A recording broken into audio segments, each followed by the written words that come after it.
नमस्कार, आपके ही अपने YouTube चैनल स्मार्ट स्टोरी 2.0 में हार्दिक स्वागत है। आज की स्टोरी है the dog and the wolf. मतलब डॉग मतलब होता है कुत्ता, एंड मतलब और, द वॉल्फ मतलब होता है भेड़िया।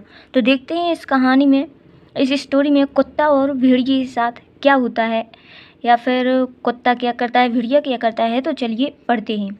इस कहानी में नए नए वर्ड और वर्डों के साथ उनकी नई नई हिंदी अर्थ भी सीखने को आपको मिलेंगी। तो चलिए हम इस स्टोरी को पढ़ते हैं। अगर आपको यह वीडियो अच्छी लगी तो प्लीज़ वीडियो को लाइक और चैनल को सब्सक्राइब जरूर से कर देना। तो चलिए स्टार्ट करते हैं। One day a wolf wandered far away from the jungle in search of food. One day मतलब एक दिन, a wolf मतलब एक भेड़िया, वंडर्ड मतलब भटक गया था। यहाँ पर देखिए वंडर, यहाँ तक होगी। वंडर मतलब भटकना, और वंडर्ड मतलब भटक गया था, पास्ट में हो जाएगा तो भटक गया था। फार अवे मतलब बहुत दूर। अवे देखिए यहाँ पर फार मतलब दूर, अवे मतलब बहुत दूर। तो वह एक दिन एक भेड़िया भटक गया था बहुत दूर, फ्रॉम जंगल मतलब जंगल से। इन सर्च ऑफ फूड मतलब सर्च ऑफ फूड मतलब सर्च मतलब खोज, इन मतलब में, फूड मतलब भोजन, ऑफ मतलब की। तो एक दिन एक भेड़िया भोजन की खोज में अपने जंगल से बहुत दूर भटक गया था, मतलब बहुत दूर चला गया था, वह भोजन की तलाश में भटक गया था। He reached a village, he reached मतलब ही मतलब वह है, रीच्ड मतलब पहुंचता है, आ विलेज मतलब एक गांव में, वह पहुंचता है एक गांव में। As he was searching for food the wolf met a house dog that was plump and healthy. मतलब जब, एज मतलब जब, ही वाज मतलब वह है, सर्चिंग फूड जब वह भोजन की तलाश कर रहा था या भोजन की खोज कर रहा था। यहाँ पर देखिए सर्चिंग मतलब सर्च मतलब खोजना, और यहाँ पर आईएनजी लगी है तो रहा, यह मतलब जहाँ पर आईएनजी होती है वहाँ पर कंटिन्यूअस का टेंस आता है, तो वहाँ पर रहा है, रही है, कुछ भी आ सकता है।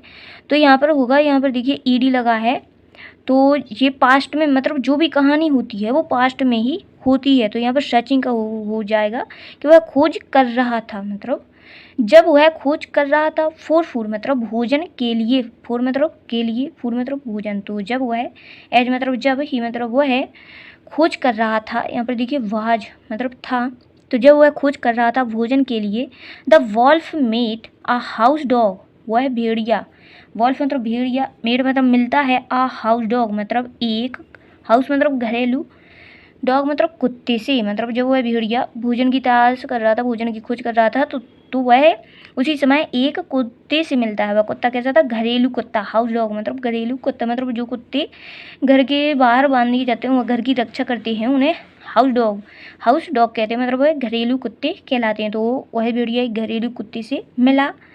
There was plump and healthy, there मतलब जो, वाज मतलब था, प्लम्प मतलब मोटा, एंड हेल्थी मतलब स्वस्थ। मतलब जो वह कुत्ता, घरेलू कुत्ता कैसा था, मोटा और स्वस्थ कुत्ता था, मतलब वह किसी भी प्रकार से बीमार नहीं था, अच्छा मोटा था।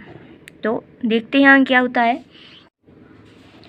The dog, seeing that the wolf was hungry, said to him, "Come with me to my master."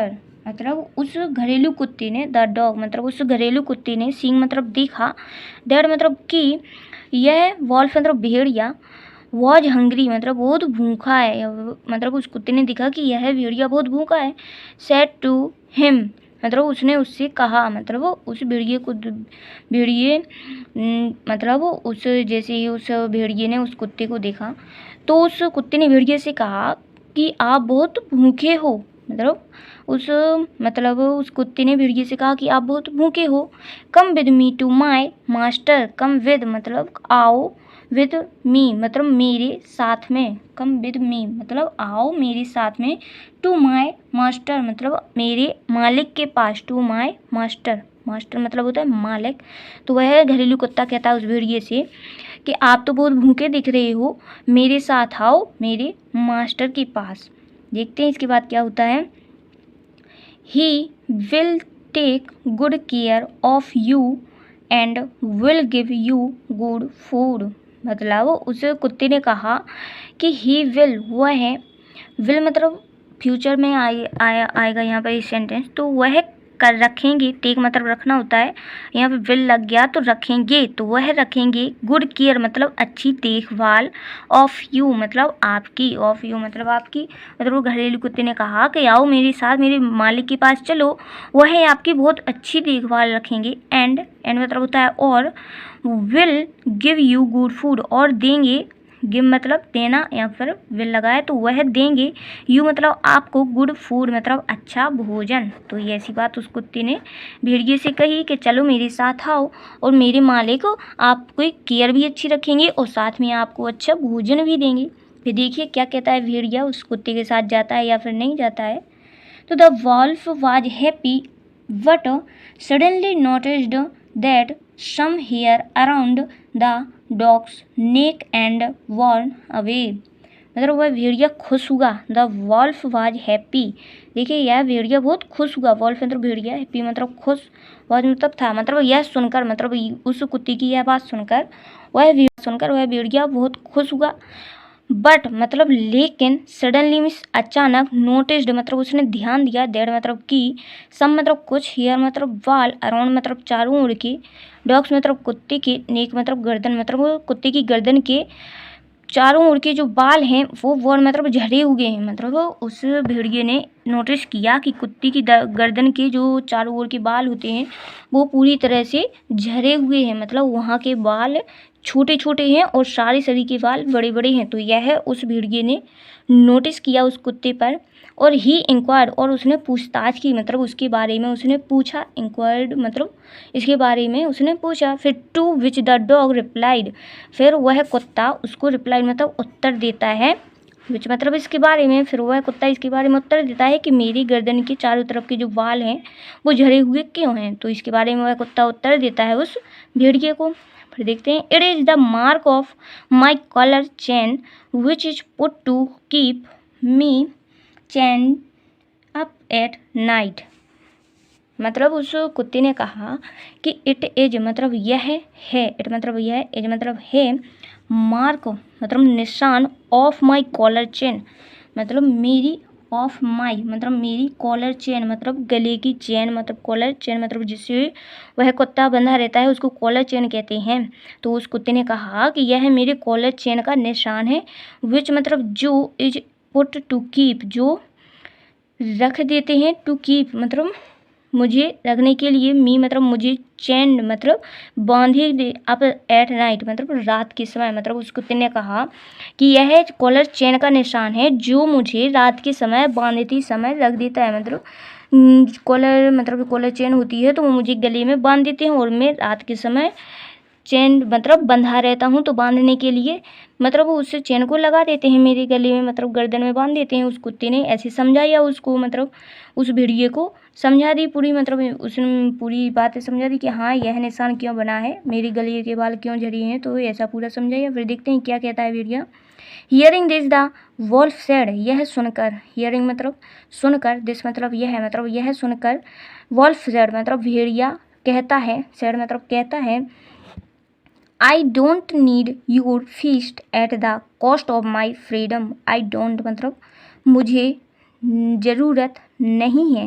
देखिए यहाँ पर नीड मतलब होता है ज़रूरत, डोंट मतलब नहीं है, आई डोंट नीड मुझे ज़रूरत नहीं है, योर फीस्ट मतलब आपकी दावत की, फीस्ट मतलब होता है दावत की, at the cost of my freedom, cost मतलब लागत, ऑफ माई फ्रीडम मतलब मेरी आज़ादी की। मतलब इस सेंटेंस का यह शब्दार्थ निकलता है कि उस भेड़िए ने यह उत्तर दिया कि मुझे आपकी इस दावत की ज़रूरत नहीं है जिसमें मेरी आज़ादी की चुनौती लगे या फिर मेरी आज़ादी की कीमत।